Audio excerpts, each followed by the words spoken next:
मेरा नाम रजनीश वर्मा है और एयरपोर्ट के पास चिलावा गाँव लखनऊ से रहने वाला हूँ। आपके पिता ने देहदान किया, इस संबंध में क्या कहना चाह रहे हैं? उनको कैसे प्रेरणा मिली? उन्होंने कुछ अपने एक्सपीरियंस साझा किया होगा आपके साथ, उसके बारे में क्या कहना है? और मेरे पिता ने पहले कभी किसी को देखा होगा इस तरह करते हुए, तो उनको वहाँ से जो है प्रेरणा मिली कि मैं भी जो है अपना देहदान करूँगा। तो इसे लेकर जो है अभी हाल ही में उन्होंने जो है इच्छा जताई, अपने परिवार से कहा कि देखो बेटा, ऐसा है कि हमारी दो इच्छाएं हैं, अगर हम नहीं रहते हैं तो आप मेरी उन दो इच्छाओं को पूरा करना। एक है कि मेरा जो है देहदान कर दिया, और दूसरा है कि मेरे मरने के बाद जो क्रियाक्रम वगैरह करते हैं या मृत्यु भोज करते हैं, इस तरह के जो है आडंबर ना किए जाएं। तो पहली बात है कि जहाँ तक जो है देहदान का है, तो उन्होंने पहले तो हम लोगों को लगा कि यार ये कैसे होगा, कि आपने ऐसा सोचा कि आप लोगों से कोई गलती हुई या कोई बात, तो कहने लगे नहीं ऐसा नहीं है। उन्होंने बताया कि देखो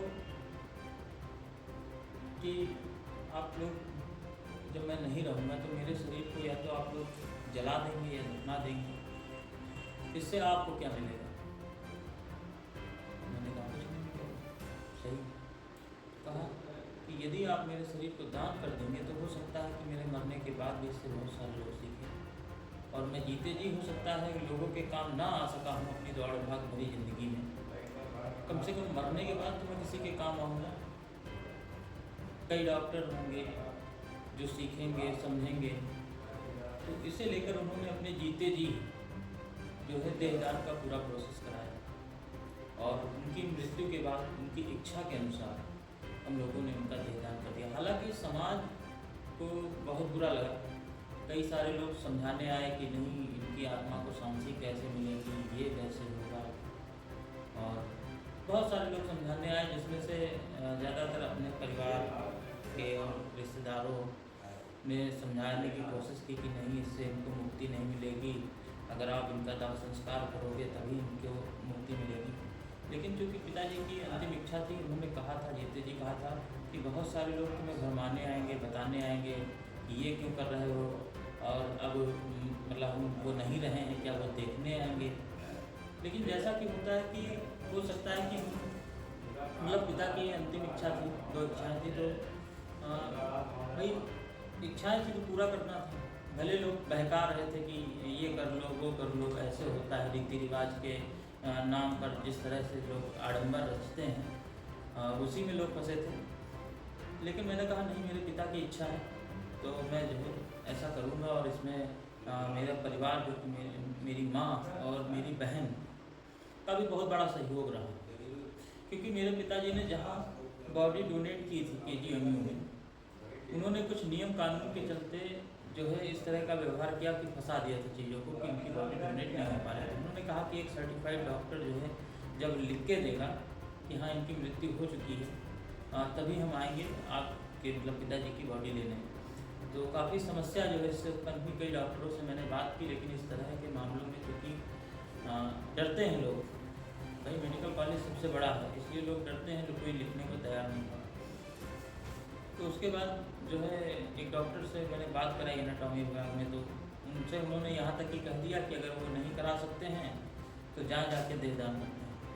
मतलब किसी ने जीते जी इच्छा अपनी व्यक्त की है, कह रहा है व्यक्ति, लिखा पढ़ी पूरी करके गया है। बताइए, इतना बड़ा मेडिकल कॉलेज है, क्या उनके पास कोई एक टीम नहीं है कि मतलब डॉक्टरों की एक टीम नहीं है जो ये घोषित कर सके कि हाँ मृत्यु हुई है? अगर घर पे मान लीजिए मृत्यु हुई है, कोई डॉक्टर नहीं लिखने को तैयार है, तो क्या घर के 5 सदस्य नहीं लिख के दे सकते हैं? किसी डॉक्टर का ही लिखा चाहिए। फिर TS मिश्रा मेडिकल कॉलेज हम लोग गए, वहाँ पे जाके बात की, तो उन्होंने कहा कि आप यहाँ कोई पार्षद प्रधान होंगे, अगर वो लिख के दे देते हैं कि हाँ इनकी मृत्यु, तो हम आपकी बॉडी जो है देहदान, चूँकि बहुत बड़ा दान है, और हम ले लेंगे। और फिर ऐसा ही हुआ, हम लोगों ने पार्षद से लिखाया और आगे की प्रक्रिया को किया। लेकिन ये कहना चाहूँगा कि जब कोई नई चीज़ होती है समाज में, तो लोगों को बहुत तकलीफ होती है कि ऐसा क्यों हो रहा है। परंपराओं के नाम पे, धर्म के नाम पे, आत्म शांति के नाम पे, और मिलता किसी को कुछ नहीं है। लोग एक ही आडंबर को सालों से ढोते आ रहे हैं। मिल कुछ नहीं रहा, बस आत्मा की मुक्ति के नाम पर सिर्फ और सिर्फ लोगों का शोषण किया जा रहा है। मैं नहीं कहता कि सब लोग जो है देहदान करें, लेकिन जो लोग करना चाहते हैं, जो इन्होंने अपनी इच्छा जताई है, क्या इच्छा जताना गलत बात है? नहीं ना। अभी बहुत सारे लोगों के पिताजी लोग हैं या कोई है, मरते वक्त इच्छा जता जाते हैं कि बेटा नहीं, मेरा दाह संस्कार यहाँ नहीं जाके वाराणसी में करना, तो लोग करते हैं। या मेरी अस्थियों को जाके वाराणसी में प्रवाहित करना, या गंगा में जाके प्रवाहित करना, या उत्तराखंड चले जाना, लोग करते हैं। और फिर सबसे बड़ी बात, जिस धर्म के लोग मानते हैं उसमें भगवान राम का जिक्र आता है, जिनसे जो उनके पिता ने कहा भी नहीं, अभी उनसे कहा नहीं था कि तुमको 14 साल के लिए वनवास जाना पड़ेगा, लेकिन उन्होंने सुन लिया और चले गए, उनकी बात मानी। तो क्या मेरे पिताजी की दो जो छोटी सी इच्छाएं थी, एक उनका शरीर दान करने की, एक क्रियाक्रम ना करने की, क्या मैं उसे पूरा नहीं कर सकता? बिल्कुल, जहाँ तक मेरे हाथ में था मैंने उसको पूरा करने की जो है कोशिश की, प्रयास किया और उसको पूरा किया है।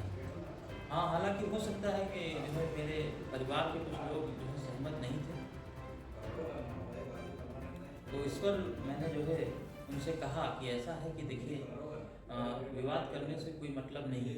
मेरे पिताजी की अंतिम इच्छा थी और मैं उनकी इच्छा को पूरा करते हुए मैं उस चीज़ को अपनाऊंगा। मैं उनका किसी भी प्रकार का कोई कर्मकांड नहीं करूँगा। और अपने जो है परिजनों से कहा, यदि उनको लगता है कि हाँ भाई नहीं उनका होना चाहिए, तो भाई आप जाके कर लें, मुझे उस चीज़ में शामिल न करें, क्योंकि आप अपनी इच्छा से स्वतंत्र हैं। और जो कि पिताजी की अंतिम इच्छा थी, तो मैं उस चीज़ को पूरा कर रहा हूँ। अभी लोग अंतिम इच्छा की अगर मैं बात करूँ तो लोग उस अंतिम इच्छा को भी पूरा करते हैं, जिसमें वसीयत वगैरह लोग लिख जाते हैं। उनकी इच्छा ही तो होती है कि हाँ भाई मेरे बाद मेरी संपत्ति इस तरीके से तुम लोग बांट लेना। तो उन्होंने कोई ऐसी चीज़ तो मुझसे मांगी थी नहीं थी कि जो मैं दे ना सकूं, और इसी के हिसाब से जो है हमने जो है आगे की चीज़ें की।